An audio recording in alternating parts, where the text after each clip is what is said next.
Member for Kelowna Mission. 7 years, 2 elections, and what do we have to show for this NDP's housing hypocrisy? Well, we have the highest rents in Canada and the worst housing affordability in all of North America. Since 2018, the NDP have been consulting while short-term rentals have exploded. Why?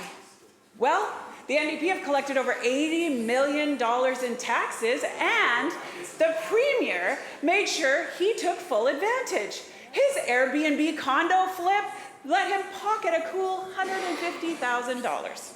So why does the Premier have one set of rules for himself and another set of rules for the regular people who just want a break from the NDP middle-class squeeze?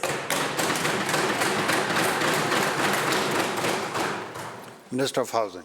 Thank you, Honourable Speaker. 1,971 affordable units built in Kelowna alone, Honourable Speaker.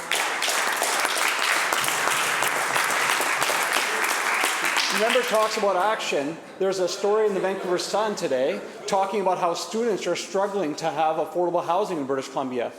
Vulnerable students because they can't find access to housing close to university campuses. 138 units is what they invested in 16 years in government. 138. Not only that, Honourable Speaker. Members.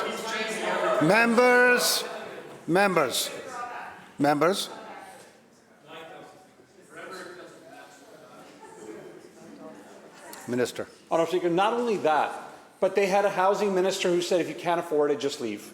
That was the mentality, Honourable Speaker, of the government at the time. And now they have the hypocrisy to say, not enough, and they're saying, why so late?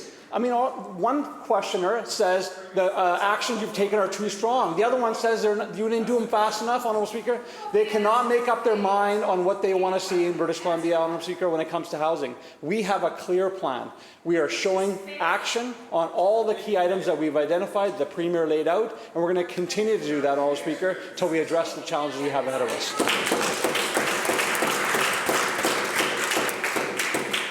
Kelowna Mission supplemental. Well, this minister is all over the map.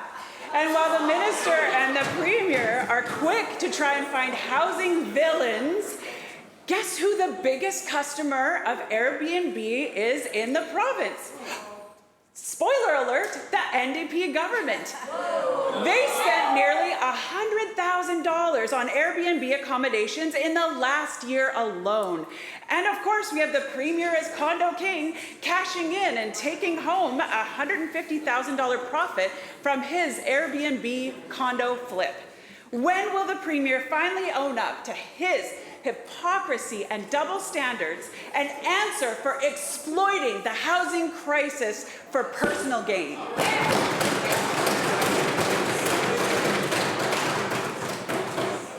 Minister of Housing. Thank you, Honourable Speaker. And clearly they've ran out of material for a question period. And we're only a few weeks in. Honourable Speaker, let me be clear. Member, that's enough. Let me be clear here. The Premier's never rented his property out for Airbnb. Never rented his property out for Airbnb. This is just a false statement. That it just honestly they're into conspiracy territories here, Honourable Speaker. Shows you how much they're talking about.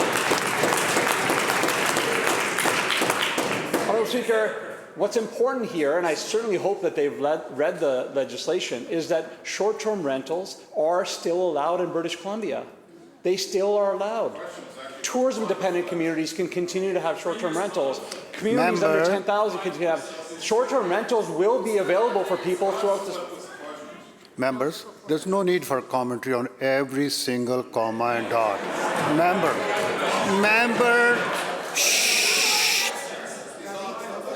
Members, please continue.